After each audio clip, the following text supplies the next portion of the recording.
প্রিয় দিনী মা ও বোনেরা, অত্যন্ত গুরুত্বপূর্ণ একটি প্রশ্ন নিয়ে এখন আমি আলোচনা করব। নারীরা চাকরি করতে পারবে কিনা, অত্যন্ত গুরুত্বপূর্ণ কথা। তো কথাটি আলোচনা করার পূর্বে অবশ্যই আপনারা আমার চ্যানেলটিকে সাবস্ক্রাইব করে রাখবেন। রক্ষণশীল অনেক নারী মনে জন্ম নেওয়া একটি প্রশ্ন, পূর্ণ পর্দা সহ নারীরা কি চাকরি করতে পারবেন? নারীদের চাকরি সম্পর্কে ইসলামের নির্দেশনা কি?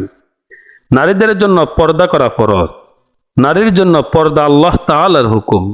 পর্দার লঙ্ঘন হয় নারীদের জন্য এমন কোনো কাজও ইসলামের অনুমোদন নেই, আর যে নারীদের জন্য শোভনীয় নয়।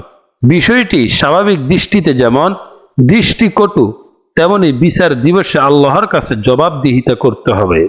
পর্দার মতো ফরজ বিধান লঙ্ঘন করার জন্য দাঁড়াতে হবে আল্লাহর কাঠগড়ায়, জ্বলতে হবে জাহান্নামের আগুনে। কিন্তু পূর্ণ পর্দা সহ নারীরা কি চাকরি করতে পারবেন?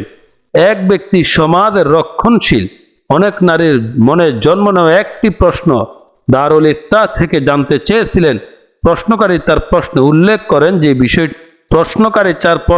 বিষয়টি উল্লেখ করেন, ন্যাক উদ্দেশ্যে পূর্ণ পর্দা সহ নারীরা চাকরি করতে পারবেন কিনা, যেমন গরিবের সাহায্য করার জন্য বা মসজিদ নির্মাণের অর্থ সহায়তা করার জন্য। মোট কথা, যে কোনো ভালো কাজের উদ্দেশ্যে পূর্ণ পর্দা সহকারে নারীদের চাকরি করার বিধান কি? চাকরির ক্ষেত্রে বা চাকরি স্থল যেখানে চাকরি করবেন, যদি নারীর সঙ্গে পুরুষের সংমিশ্রণ না থাকে, ওই ঘর থেকে অফিসে যাওয়া আসার মাঝখানে কোনো ধরনের ফিতনা সৃষ্টির আশঙ্কা না হয়, তবে নারীরা শরীয়তের পূর্ণ পর্দা সহ বৈধ যে কোনো চাকরি করতে পারবে। এতে নাজায়েজের কিছুই নেই।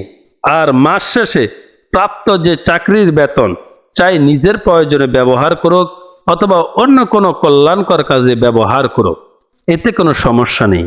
তা হতে পারে গরিব অসহায়দের সাহায্য করা কিংবা মসজিদ নির্মাণ ইত্যাদি। উল্লেখ্য, দেশের প্রায় সব পেশায় বাড়ছে নারীর কর্মীর সংখ্যা। স্বামীর সঙ্গে স্ত্রীর নিজ নিজ ব্যবসা প্রতিষ্ঠান কিংবা কর্মক্ষেত্র সময় দিচ্ছে। এছাড়াও শিক্ষা থেকে শুরু করে আইন শৃঙ্খলা, সামরিক বেসামরিক, সরকারি বেসরকারি খাতে, চিকিৎসা, সাংবাদিকতা, ড্রাইভিং সহ কম বেশি ঝুঁকিপূর্ণ সব পেশাতেই এখন নারীদের সংখ্যা বেড়েছে। উল্লেখিত সব ক্ষেত্রে পূর্ণ পর্দা সহ নারীর চাকরির সুযোগ রয়েছে, যদি পর্দার বিধান পালন করা যায়। কেননা নারীর জন্য পর্দা হলো ফরজ। আবার চাকরি যদি শুধু নারীদের সেবা বিভাগে হয়, তাহলে তা বৈধ। পর্দার সুযোগ না থাকলে ইসলামী শরীয়তে স্বাভাবিকভাবে নারীর জন্য চাকরি অনুমোদিত নয়। অত্যন্ত গুরুত্বপূর্ণ কথা বলেছি, অবশ্যই চ্যানেলটিকে সাবস্ক্রাইব করে রাখবেন।